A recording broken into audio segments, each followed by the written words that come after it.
আমি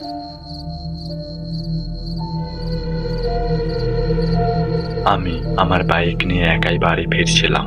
রাস্তার দুপাশে ঘন জঙ্গল আর সামনে কুয়াশার চাদর। হঠাৎ আমার বাইকের ইঞ্জিনটা একটা অদ্ভুত শব্দ করে বন্ধ হয়ে গেল। চারপাশ একদম নিস্তব্ধ।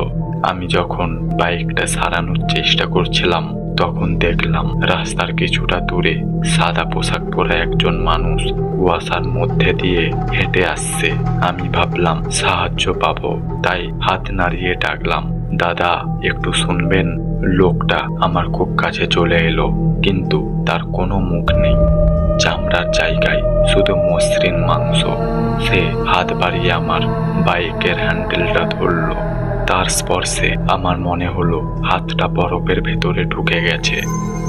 আমি ভয়ে বাইক ছেড়ে দিয়ে দৌড় দিতে গেলাম, কিন্তু দেখলাম রাস্তার দুপাশের জঙ্গল থেকে আরো অনেকগুলো ছায়া বেরিয়ে আসছে। তারা সবাই ফিসফিস করে বলছে, এখানেই থেকে যা, ফিরতি পথ আর নেই। আমার পা যেন মাটিতে গেঁথে গেছে। সেই মুখহীন লোকটা হঠাৎ আমার ঘাড়টা খপ করে ধরল। তার নখগুলো আমার চামড়ায় বসে যাচ্ছে। আমি পেছনে তাকিয়ে দেখলাম কুয়াশার আড়াল থেকে একটা বিশালাকার গর্তের মতো অন্ধকার আমার দিকে এগিয়ে আসছে।